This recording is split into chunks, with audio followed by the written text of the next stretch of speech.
The following is a special presentation of Tony Kurre Radio. Our goal as offense is to score every time we touch the ball. We have a mentality on the O-line. It starts with us and it ends with us. We're going to have to put the team on our shoulders and win the game. That's our philosophy. It doesn't have to be like that, but that's our philosophy. Whether defense is making plays or they're not making plays, whether offense is making plays or not, we have to do our job, and that's what we're focused on. There's going to be some shootouts in some games, and we like that. We want all the smoke. I want the fight. Yeah. And I don't think anybody on the offensive line will answer any differently. We're born to fight, take the weight, and move people. This is the Inferno Podcast. It's the official podcast of UAB Athletics. Blazer fans, this is the place every week for an inside look into UAB Athletics. This episode is brought to you by Pearl River Resort. Welcome into this week's edition with the Inferno Podcast, Season 2, Episode 6. We are rolling along. Football season is rolling along. Bunch of sports happening, but we got a lot of football to talk about today. Today's episode rundown is brought to you by Legacy Credit Union, the official credit union of UAB Athletics. How about that game against Navy? You had not one, two lightning delays. You had a halftime. It took 2.5 hours in between. And the Blazers did not flinch. They played very well against Navy. We'll talk about that. Also, Game 3 coming up with Akron this weekend, the Zips. And it's a pretty good one to come in, get better before you play Tennessee. Of course, we'll be talking about that a lot in the future. Our Blazer of the Week, Adam Lepkowski, is here. He's an outstanding local product from Hoover High School. Fun guy to hang around, so we'll talk to him as well. Remember, you can follow us on YouTube and Twitter, wherever you get the UAB Inferno podcast, all the places. And remember to like and subscribe and, check us out there and be sure you're getting those alerts as to when the podcasts come out. So we'll take a break. We'll come back with our Blazer of the Week, Adam Lepkowski, here on the Inferno Podcast. Stay with us.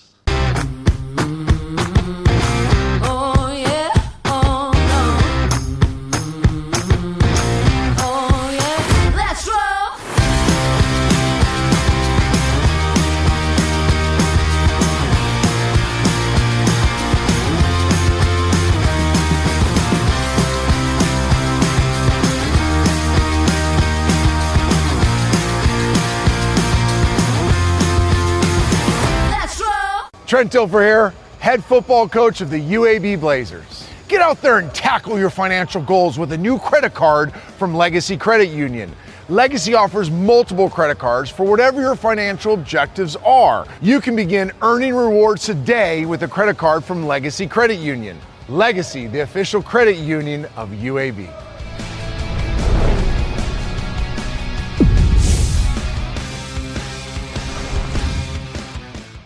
Welcome back to the Inferno Podcast. Scott Griffin here. Time for our Blazer of the Week. And he's an interesting cat from locally here in Birmingham, Hoover High School.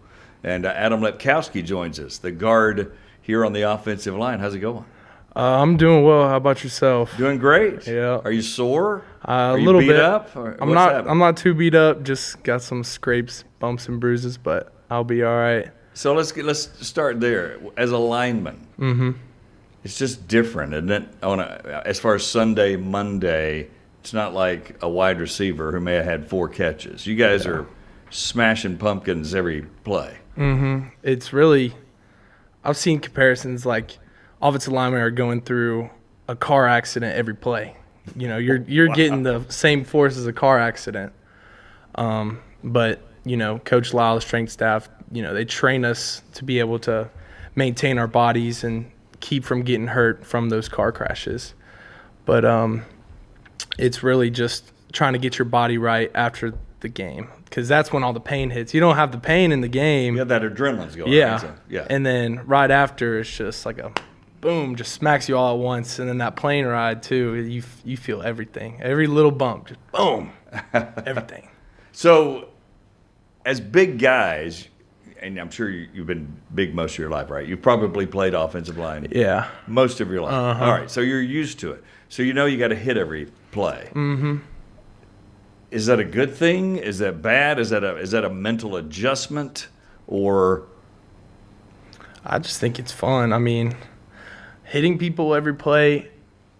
I used to want to run the ball, but then I realized I don't have good hands, and I got sweaty fingers, so it's just gonna slip out. Yeah. It's like a piece of butter. you do have to hold on to the ball. Yeah. Right. Well, I mean, I do play center, so Yeah. I guess I can. I don't have too slippery, but Yeah. they made me take my glove away. They took my glove away because I used to snap the glove because I didn't want all the scars and whatever. Right. You call me a wuss for that, but Coach Matt said my hand got too slippery because I was getting too sweaty, and the snaps got a little high. And then he's like, "Hey, let me see your glove real quick." Grabs the glove and he just throws it behind him, and he's like, "All right, now go snap without it on." And that was it. Yeah. And, that was 3 weeks ago, and I'm still mad about it today. You felt like you did okay with the glove? Yeah, I feel like So what did you do that for? I Did think you have he a couple felt of bobbled opposite. snaps? Or? Yeah, maybe I had some high ones when later on in practice when it got wetter, but I think it was just the glove because it was an offensive lineman glove. It didn't have any stick to it. So, but I think it's for the best. I'm not complaining. I'm just throwing cheap shots out to Coach Matt. What was that? Was that something to get used to? Not really, because I used to snap with a bare hand anyway. But with the glove, it's the same. You just don't have as much feeling on the ball. But with your hand, you can feel the grip more and just adjust your fingers if you need to. Do you wear a glove on the left hand? I do, yeah. So now you're one gloved, like the old Michael Jackson stuff. Yeah, It's kind of weird. I hit him. That's going to be in my new Tutty celebration. Is it really? When you score a touchdown? Yeah.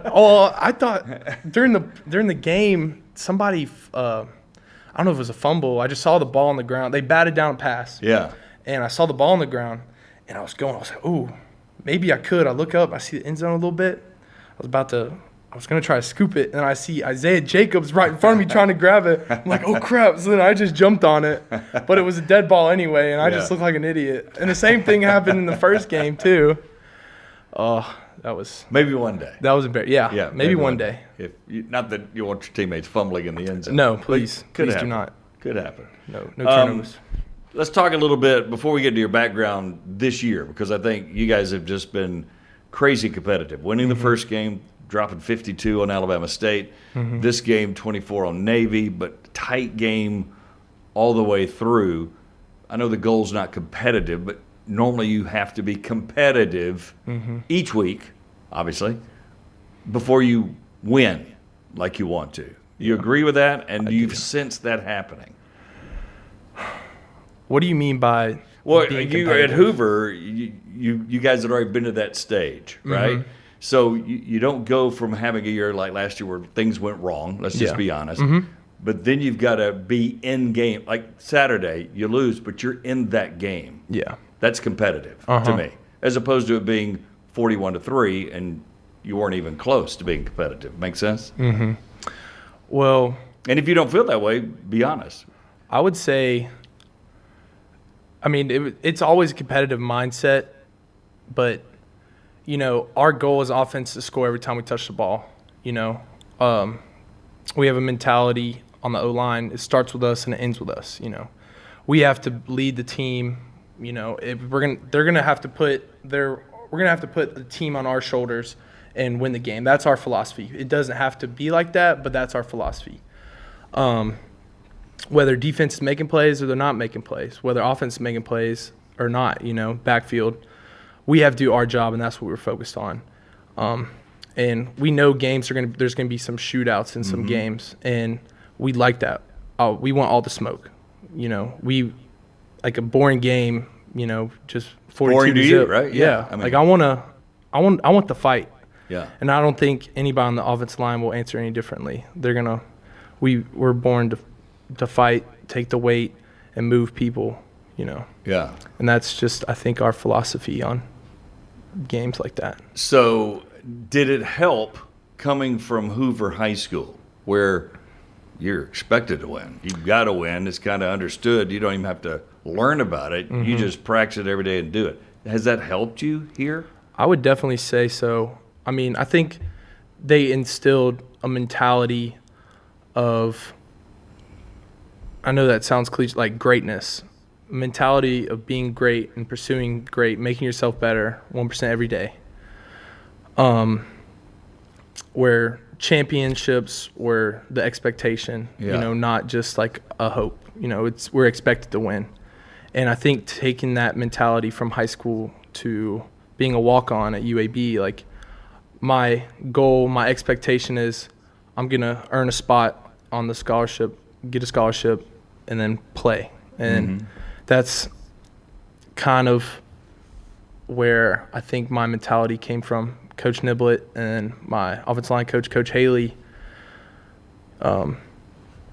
they just taught me like people are always going to see you as an underdog, because our offensive line at Hoover was very small. We weren't. I was the tallest one, and I was 6'2". Maybe more like there were no 6'5", 2'8". Yeah, we didn't have those monsters like we did years past.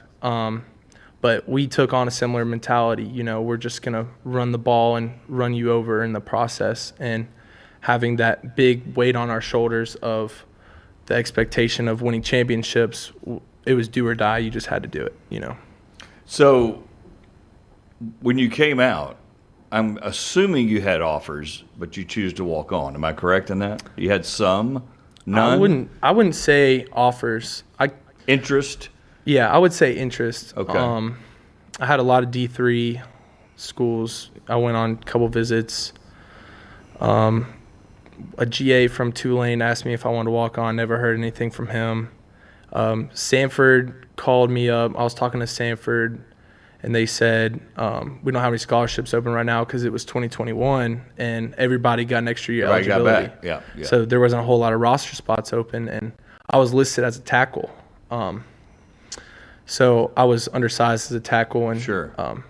I think, what was it, Columbia College or Columbia University, I was talking to them for a little bit, and then they said I was just not the right size for a tackle, and I was like, well, I play offensive line, I don't play tackle. I mean, I like tackle because I felt more of like a skinnier guy. I feel like, the middle three are the fat ones, and look at me now, I'm biting my tongue. So, Right. Yeah. So you choose UAB, Division I. Yeah. Normally, if you walk on, you've had other offers, but you just want to play Division I. But you choose Division I UAB. Why? Well, number one, I wanted to be close to home. And then I also wanted to win championships, with Coach Clark, just coming off of a 2020 win, Conference USA championship. I was like, well, that looks pretty good. It was really when I decided to play at UAB, it was either a walk-on at Sanford, walk-on at UAB. UAB was a little bit cheaper for my parents. So Division I. Yeah. Well, yeah, I guess so. That was kind of a big, being D1. Yeah. That's what my friends say. They called me D1 when I committed and kind of got to my head. But, really, also, I took a visit, not an official football visit, but just a school visit to UAB, and I really liked the campus. I felt like I was still downtown, but also secluded from downtown. It wasn't. You had your own area, right? Yeah. So I liked that part about it. And then Connor Harvey, he transferred to Hoover right before we started our season, because he moved from Florida, and we were talking, and he ended up getting a walk-on to UAB as well. So then I was like, well, might as well come with you too. And I just felt like I could play too. I felt like I was just under-recruited. Right. You had a confidence in yourself. I wanted to prove people wrong, I'd say. And you have. Now, it took, a year and a half, couple of years maybe? Yeah, 2 years. To get it going. Did you need to get your body a certain way? And then tell me how that happened where 2023 you start basically half the season. I'd say 2021, I had to get stronger. I was definitely. I couldn't bench 225. Are you kidding me? Yeah, I couldn't bench 220. I didn't hit puberty till I was halfway through junior year, or maybe the start of junior. 225. Yeah. And then, okay, don't make me feel so bad about that. Well, I mean, you're way up. No, but Yeah. I think that's amazing. But I had to get faster. I had to kind of clean up a little bit. I wasn't fat, but I knew I was going to play D1 football, and so I just gained a bunch of weight, not the right weight. And so then Right, you're just saying I got to have weight. Yeah. So then I had to cut a little bit and then just change some eating habits, and then just get a little bit more lean and clean, and then gain that weight back in muscle mass. So Gotcha. I think that took about 2 years. Being a developmental lift definitely helped. We have like a separate lift for the younger guys. So I did that for 2 years. Got pretty strong, or stronger. I wouldn't say pretty strong, but then I think last season after my injury, I really got I increased my strength a lot. I feel like because all I did was just work out every day. That's all you could do? Yeah. Yeah. And then definitely got more flexible, and I definitely noticed a way more of a change in spring ball because of that. So, but I mean, I'm still developing. You know, I can always get better. But I think what made me what showed me out the most was just being able to keep going, after being tired. You know, fatigue makes a coward of us all. So it took me longer to break than the rest of other people. Well, you had that carrot. You wanted to prove to yourself, I want a scholarship. I deserve it, right? Yeah, that was definitely part of it too. And I just wanted to show that the carrot thing. Yeah. I didn't want to be known as just a walk-on. Like I wanted to be, that guy's just a walk-on. Like he sucks. He's going to be on the practice squad all 4 years. I wanted to know I'm going to use this time here. I'm going to get better. I'm going to train with the ones because we have crossover, and you're going with the best guys on the team every day for 14 weeks, like you're definitely going to get way better. And I think that's what I did. And I really settled into being a center from moving to tackle to center. And I think that's definitely how I got better as a player. So we joked about it, but you are touching the ball every play. Yeah. The other guys don't get to do that. So and it's pretty important, but also kind of pressurized, especially these days with the spread. I mean, under center just doesn't happen. And it's like kicker, right, or holder. Yeah. You don't. You take for granted a snap's going to be right until it's wrong. Yeah. Then it's what happened to the. It's a lot of pressure. Yeah. I used to be really nervous because my freshman year, when they told me you're not tall enough, you're not long enough to play tackle, we're going to put you at center, because I think they wanted more smart people at center. Of course. Yeah, of course. Sounds great. I don't know if they chose the right guy for smart. But it was over the QB's head every time in practice. They took away the actual football and then gave me a deflated ball, and I would just chuck it back there, and the quarterback would already have it when I was on the practice squad. Yeah. But then I just kept doing it 100 snaps a day, more like 50, but snapping every day and training on steps with the snap, and now you just don't really think about it that much. Yeah, and you can't really, from what I understand, talking to any snapper, long snapper or center, if you think about it, you're screwed. Oh, yeah. Because you just want to snap it hard to go, right? Well, if you're thinking about your snap, you're not thinking about your assignments. And this guy's a foot from me. Yeah. You're not thinking about who the mic is, or what. You're not telling all the offensive linemen where to go and what to do. And then you're not trying to decipher the defense, whether a blitz is coming or not, from what side, and what I need to call for protections, But if you just you can't think about it because then it's going to get in your head and then you're going to actually have a bad snap. Yeah. And that's just what I do. I just don't think about it. I just say hit my spot and then I'm go. good. Yeah. Adam Lepkowski, our guest here, redshirt junior from Hoover High School. So you work your way up. You start those handful of games, basically half the year, 23. Get injured. So you talked about how you got stronger.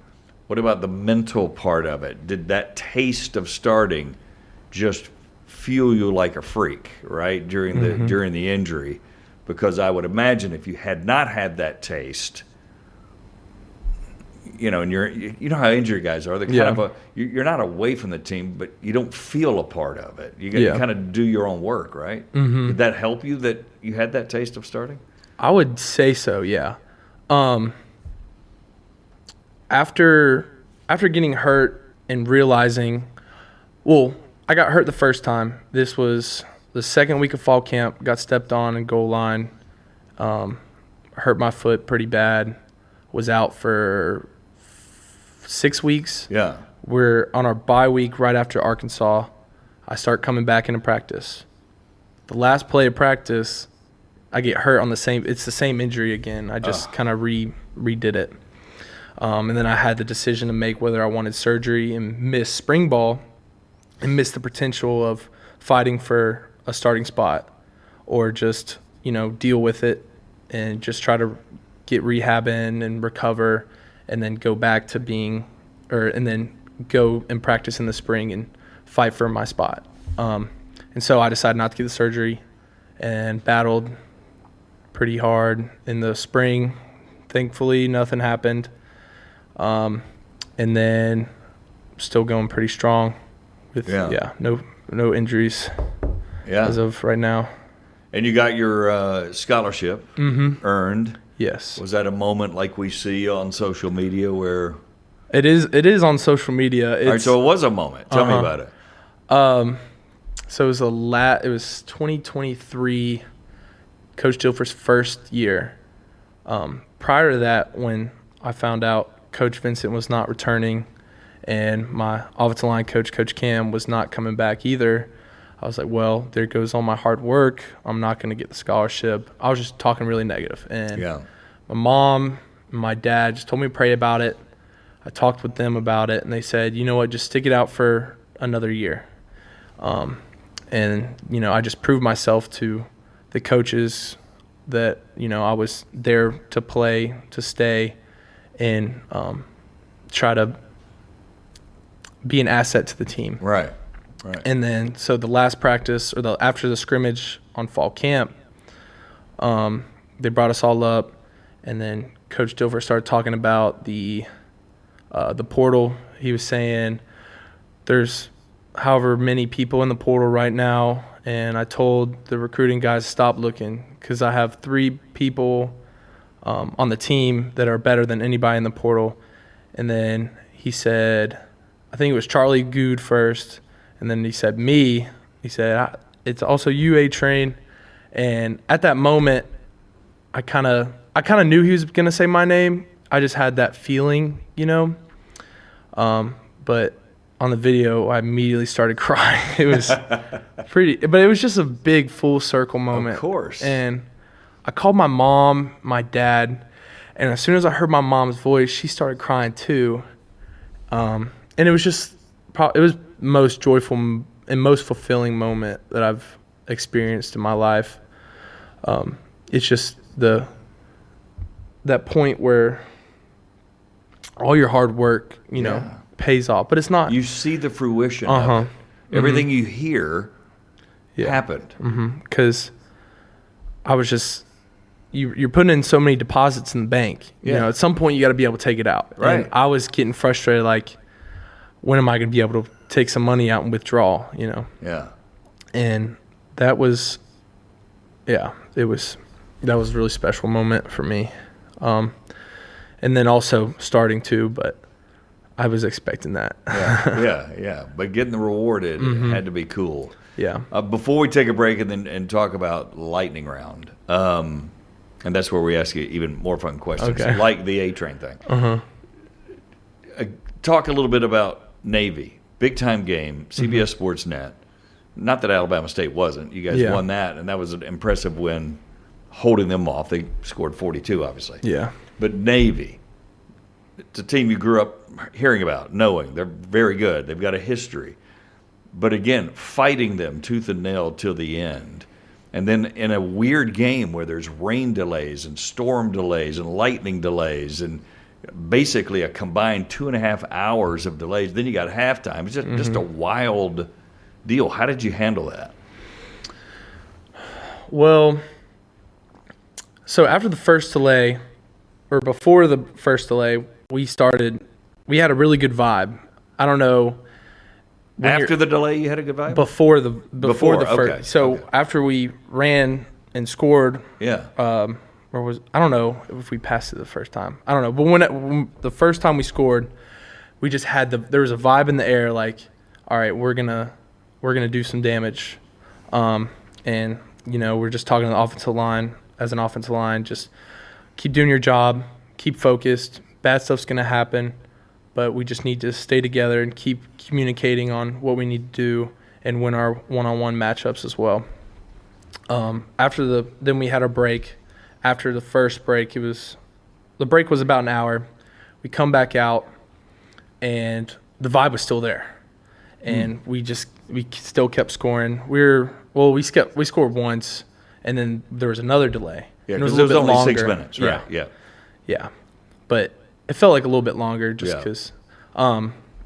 Then we had our I mean 6 minutes of game time before the next delay. Yes. And then after the second break, it was a little bit longer. They fed us a little bit because we thought we were going to be in there for 2 hours. Wow. And then there was talks with no halftime, no TV timeouts, and they were going to have like a meeting at this time to decide whether or not they're going to do halftime. Excuse me. And then. So do you take your pads off? I didn't take my pads off. You never take your shoulder pads off? I did not take my shoulder. Wow.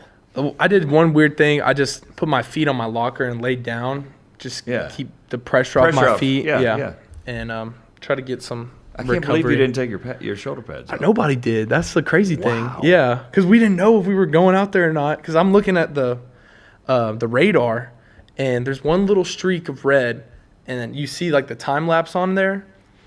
All of a sudden, there was 2 big blobs of red just around the stadium. So we only got canceled or delayed because there was lightning within the vicinity, 8 miles. Right. There was no lightning on top of us. It was just around us. So they were trying to decide whether or not. What do we do? Yeah. It just popped up out of nowhere.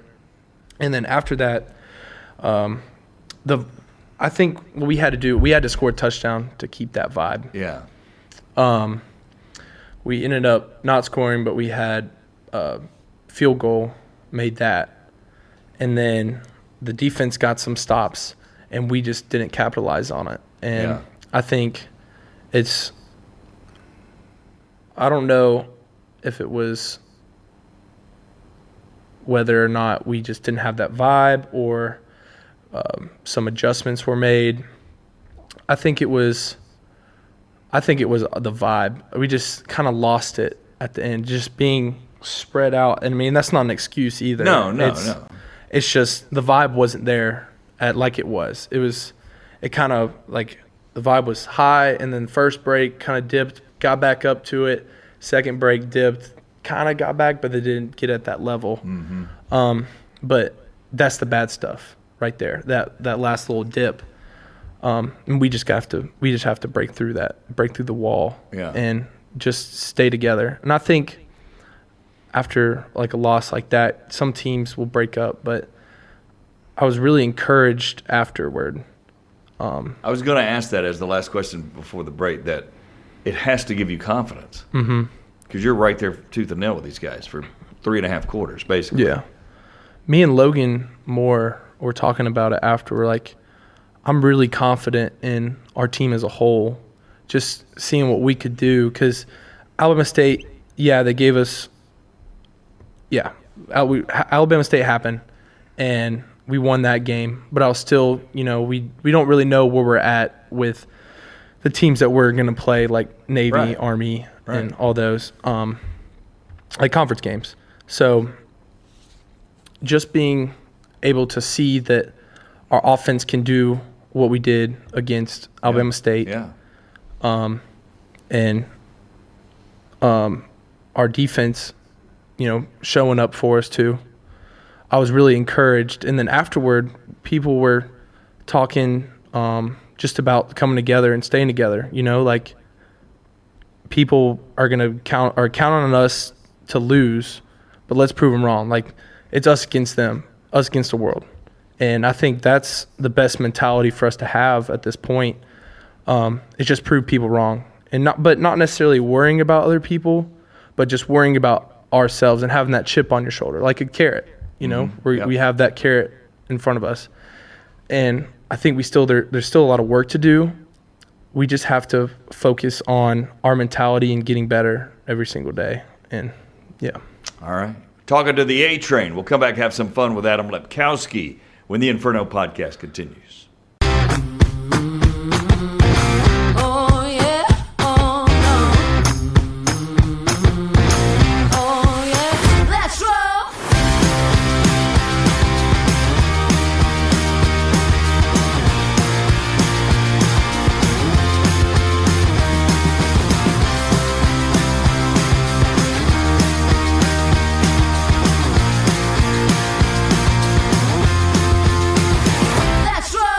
The if in life, it's a world of possibilities. If you go for a night out with friends, if you can keep an eye on your money along the way, if you know you have overdraft protection with no fee transfers from savings, when you get a low balance alert, it's easier to say yes to fun. If that sounds good, try Regions Life Banking. Stay ready for the if in life. Regions Bank embrace the if in life. Welcome back to our Blazer of the Week. Adam Lepkowski, again, the redshirt junior from Hoover High School. And it's time for the lightning round, one of our most fun times. We think you're going to be fun. Okay. So we got to start with the obvious, A-Train. That's normally a nickname for running backs. Mm-hmm. So you're a center. Explain that. I don't know. The story's not as cool as I wish it was. Well, then forget it. No, I'm kidding. So we usually, as offensive line, when you're a freshman or a transfer, you have to get up in front of the offensive line room and say where you're from, how old you are, your major, and then what would you be doing without if you weren't playing football, and then also any nicknames. And so it's kind of a lightning round for that. Yeah. There you go. So I didn't have any nicknames. I didn't have a nickname yet. And I just gave him a big list like Atom Bomb, A-Bomb, A-Train, Atom Train, Big Lepco. And then but the funny thing is everybody said no one ever called you A-Train in your life, and we're never going to call you A-Train. And then one day in practice, I just hit somebody really hard. I got pushed down, and then I come up really fast. And it was my roommate at the time, Bam Craig, and I just hit the crap out of him, and he does like a flip and lands on his back. And he's like, dang it, there's A-Train right there. And then everybody started calling me A-Train. And then also I showed people a video called Adam Rumble Run. It was back when I was playing Little League, and I just ran over a bunch of people. Yeah. And so, my dad so it was posted A-Train. Yeah. Kind of running back time. Yeah. Okay. There is a connection. Adam Rumble Run on YouTube. Look it up. It's got 1.2 million views, right? Now, yeah. Yep. Sure. YouTube, sure. I need my money now, please. Thank you. So what grabs you about offensive line, and what do you can't stand? This facet of offensive line just sucks. Give me good and bad. I love being able to hit people, especially being at center and being able to lead and tell which people to hit. Yeah. Things I can't stand is you don't get the fame. I mean, I'm not a clout chaser, but I would like to get some like more offensive line love. But I signed up knowing that I'm not gonna get the love. But you're on a podcast. Yeah, that is pretty cool. That's gonna, Mm-hmm. Pretty big. Yeah. Right? I've been on one podcast before. It was my own podcast. And what was it called? It was the A-Train Hour? It was called A-Bomb Podcast. Like A-Bomb. a bomb podcast, but A-Bomb. Yeah. It was not good at all. We did it in my dorm room with Connor Harby's camera because he was trying to vlog at that time too. How many episodes? 1.5, I'd say. 1.5. Yeah, so we started halfway through an episode. Yeah. Wow. It was. Yeah, we forgot to film the second part. We turned obviously we had to go to football. I hear you. And yeah. I don't know right. where that footage is. You won't find it anywhere. Yeah, we can't find that. Oops, sorry. Good for you that we can't find it. All right, so you're 6'2", 245 coming out of Hoover. Mm-hmm. You're eating everything. Give us an idea what you're eating. Anything around. Oreos, whole milk, PB&J, whole milk. Steak, I guess. It was mainly just sweets. It was not healthy. Yeah. But your mindset was, I just gotta eat everything, you know. Those are the ones I can remember at least. But I was eating a lot more because I was training too though. I was going to the YMCA every day, but I still didn't know where I was going for up until February. So did that work? Like it does for the average human. We all gain I'd say nasty weight. I think it just took a toll on my speed. That was about it. Yeah. But you still have to be fast and quick and agile. So yeah. Yeah. All right. So it's changed now to chicken, steak, beef. Not that you don't have an indulgence, right? I'm still gonna eat Oreos and whole milk. I'm just gonna. So that's the secret. That's how I'm maintaining weight right now. And PB&Js. So nothing's changed, really. Nothing's changed. Just my main dishes are a little bit better. My dad got half a cow, so he gives me some stuff. So I'll eat some. I'll make some ribeyes. Put some prime steak seasoning on them. That turns any steak into the best steak you'll ever have. So are you grilling at home? Yeah, so I'll cook them on a pan. Sometimes I'll grill. I'll cook chicken in the air fryer, mix it with rice, and then have some canned vegetables or some frozen vegetables. Just something quick and easy because I don't have I don't have a whole lot of time to cook. I'd rather sleep and do homework. Right. You got to study. So what are you studying? Well, I just graduated with my engineering design degree. Okay. With a minor in civil engineering. But you still got to go to class now. Yeah, and so now I'm undeclared, taking some psychology and health classes. I don't know what I'm gonna get my second degree in, or if I'm gonna go into a master's program. Yeah. So what do you want to do when all this is said and done? I want to I would say own my own product development company, just come up with. Like construction?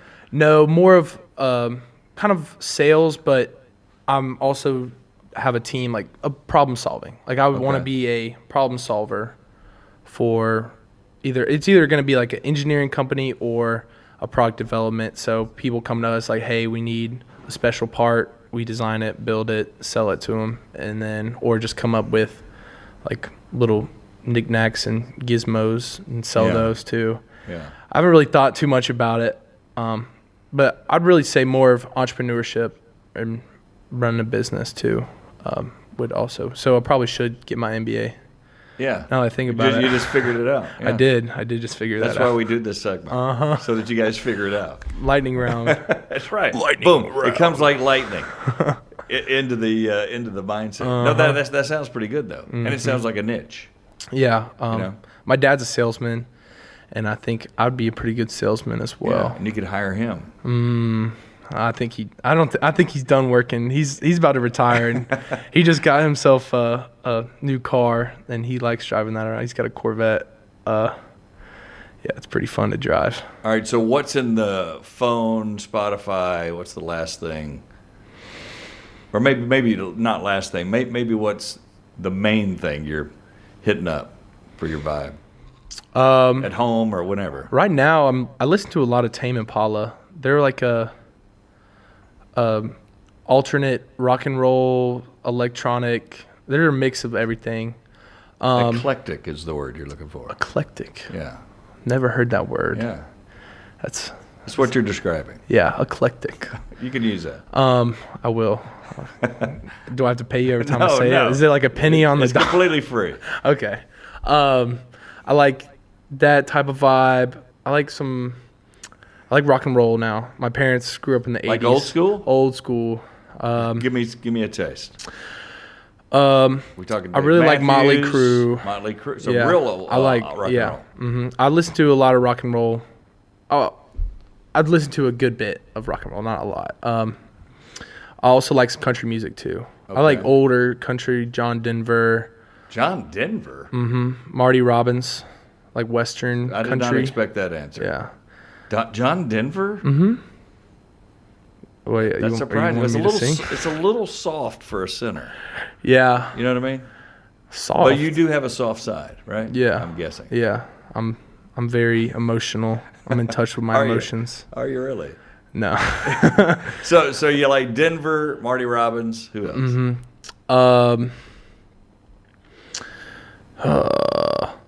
Did you listen to anything while you're laying on the floor with your feet elevated? I did not. I was listening the to lightning thing. You did not really? No, I didn't want to look at my phone because I just wanted to keep my same mindset. I was just really, I couldn't even fall asleep. I was just looking at the ceiling, just thinking about the Did game. some guys fall asleep? No, Okay. no, I don't think Say, anybody. that's a little too relaxed. Yeah, that's In too. the middle of a game. But I mean, I could have been in that position to fall asleep, but I was wide awake. Also, no, I can't say that. Never mind. I got you. Yeah. What else was I listening to? So when do you listen? I usually listen to rock and roll besides before. driving to school and stuff, right? Yeah. Well, I'm listening to hardcore rock and roll right before we go out for our pregame stuff. And then right after that, if I do listen to music, I don't always listen to music. I'll listen to more of the calmer music, like the Please tell me you're not listening to John Denver before games. a little bit. I mean, it's just you can't you there's a certain level people play at. Like some people play at a 10 rage level, some people play at a 5. I'm more of like a 6. 6.3? Yeah, almost like 6, 7, something like that. Okay. So I would get myself up to 9 and then okay, I need to just bring it down because then I'm just gonna be snapping it over the quarterback's head. And I need to be level-headed enough where if I get stepped on, because if you can ask anybody, if I get stepped on, I'm gonna yell at you and say some. You mean by your fellow offensive lineman? By my offensive. That can happen. Yes. Yeah. So I get really upset about that. It's just my thing. I don't know why it is, but it drives me crazy. And yeah, it usually tames me when I listen to the calmer music. It keeps me from tearing somebody's head off. All right, so give me a fact that maybe your best friend doesn't know, but probably does, that would surprise us. That you can say on a podcast that lives for infamy. There's a couple. Oh, okay. I feel like one of them y'all just can think I'm a nerd. I was in choir. We already think you're a nerd if you're listening to John Denver before the game, so go ahead. Well, I was in choir for ever since elementary school. I was in choir all the way up till senior year. That's a great gift. Yeah, I'm a pretty Yeah. good singer. Yeah. I'd say, at least my mom says. I was in the show choir as well in 8th grade. We got to go to Universal that year, so that There was you a go. big part of going. Yeah. And I was like the only dude in there, so. But you dare not let your offensive line guys know that, right? Yeah. I mean, they've heard me sing before, but I don't. But you haven't told them you're in show choir. Yeah. They might think me of kind of a wuss or something, but twinkle toes, baby. I can sing, I can dance. This one is a weird story. So this was the summer before my freshman year of college. I was in training with the team, but we were off July 4th week. And the one thing they said before July 4th, our break, he's like, don't do anything stupid, don't get hurt. I was like, got it, coach. That's the normal message. Yeah, normal. Yeah. And so I get home, hang out with my family. I mean, they're only 15 minutes away, but it still feels the distance. And me and my brother are downstairs watching some movie, and I was just being an idiot. I had a toy lightsaber, and I was like, I'm going to hit him with it. So I start hitting him with it, and he pulls – it's one of the fold ones. Yeah. So he pulls out all the cylinders in it, the little plastic pieces, except for the last one. And he starts hitting me with that piece. So I grab that, toss that, and I still have the other lightsaber, the end of it, like around my thumb like that. And I pick him up, and he's 3 years older than me, and I was 18 acting like this, which is pretty embarrassing in itself. And the lightsaber's still in my hand when I have him picked up. I slam him on the ground, and the lightsaber hits me in the thumb, and all I feel is just searing pain. I look at it. I'm thinking my thumb is broken, and I just see blood gushing out. And you can kind of see, like, there's a scar around my thumb that... Please tell me your thumb got... No, like, I don't have feeling on the inside of my thumb anymore because of this. So I rush up. My brother rushes upstairs. This is like a Family Guy episode where he's like, go get Mom. And he's like, Mom, we need to go to the emergency room. Adam cut his thumb open. So we start rushing over there, and I don't like blood that much, so I start, oh my gosh, I'm gonna pass out, and I almost feel like I'm about to pass out. We get there, and the doctor's like, what happened? And I was like, I told him the story about cutting it, and then the next doctor comes in, and then another doctor comes in and asks me what happened. They were telling everybody, you got to go hear this kid's story, and they said it was the craziest story they've ever had come in there from, that wasn't my proudest moment, but, and then coming back and telling coach what happened, and then Dan, the trainer, because they had to make a special cast for me, because we started fall camp 3 weeks later, and it was still in stitches, and they had to keep gluing it back together because it kept coming undone. Wow. Yeah, that is not a place I'd recommend cutting anywhere. Yeah, and you don't bring that up as why the injury happened. It was just, it was a football injury. Yeah, football, yeah. That's right. Football related. Mm-hmm. One final question. So if you weren't playing at UAB, starting center, all those things, what would you be doing right now? Would you be working? Because you're redshirt. Yeah, I'd probably be working or trying to work somewhere, get a job. I probably want to go do engineering stuff, at least learn a little bit, learn about the business. Yeah. Because being football, you can't go to get internships. You just don't have the time, especially with classes. So I'd definitely go and find some experience so I can go be a big boy and get a job. That day's coming. Yeah. I don't want to be here before. No? No. Let me get a time machine real quick. Yeah.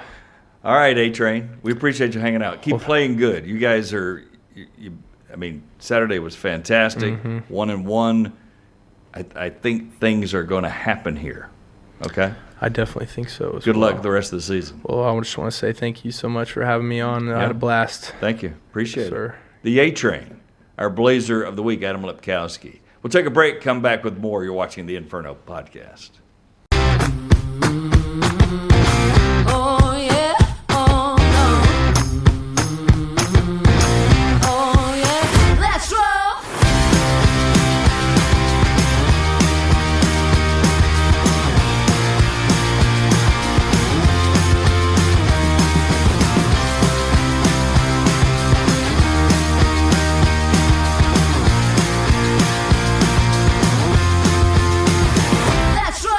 Trent Dilfer here, head football coach of the UAB Blazers. Get out there and tackle your financial goals with a new credit card from Legacy Credit Union.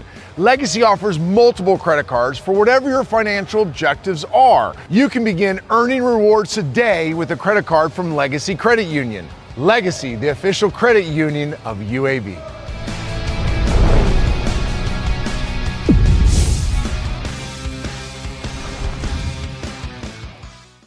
Time now for This Week in Blazer Nation, brought to you by Children's of Alabama. As usual, a lot of fall sports to talk about as we go along here. The UAB women's soccer team leads it off this week. They take on Rice at 7 o'clock on September 11th. Women's tennis in the Blue-Gray Classic will be the 12th through the 14th, so keep an eye for that in the results. The men's soccer team taking on top 25, actually number 22, South Florida. That'll be 6 o'clock on September 12th. And then also UAB volleyball in a tournament, the Evansville tournament. They'll take on the host team on the 12th, and then they've got a couple of games coming up. Morehead State on the 12th as well, so a doubleheader that day, and the next day taking on Western Illinois at 11 o'clock. Then, of course, Saturday gets here, and UAB hosts Akron. The Zips come in for a night game at Protective. On the 13th through the 15th, the men's tennis team is at the Sanford Invitational, so they'll be in action playing a ton of matches over there. Back to men's soccer as well at Georgia State in Atlanta. That's a 6 o'clock kick, if you will, on the 14th. Women's soccer also, they're taking on Sanford at 7 o'clock as well. Then the 15th and 16th, the UAB women's golf team at the Velvet Classic. So they'll be going along there as well. So a lot of action here for our Blazer Nation schedule. We appreciate you watching and appreciate Adam Lepkowski for hanging out with us here for this episode of the Inferno Podcast. Until then, until next time, we'll say adieu again, and we'll see you next week.